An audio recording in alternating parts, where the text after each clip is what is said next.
Breaking news update January ২৬, 2026। লেবাননে আজকের বড় খবর।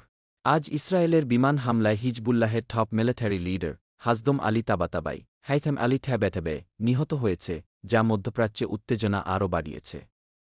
ইসরায়েল তার বিমান বাহিনীর নিযুক্ত বিমান হামলায় বেইরুটের দক্ষিণ উপশহর হারেট রেকে হাইথাম আলী থ্যাবেথেবেকে লক্ষ্য করে আক্রমণ চালা।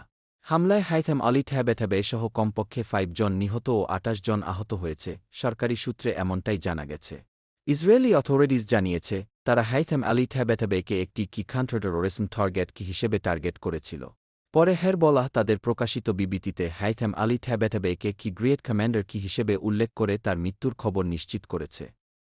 এই ধরনের সর্বশেষ ব্রেকিং নিউজ পেতে এখনই সাবস্ক্রাইব করুন আমাদের চ্যানেল রিয়েল লাইফ নিউজ। ভিডিওটি ভালো লাগলে লাইক দিন, শেয়ার করুন, আর এখনই সাবস্ক্রাইব করতে ভুলবেন না। সত্য ও দ্রুত খবরের জন্য সাবস্ক্রাইব করুন রিয়েল লাইফ নিউজ।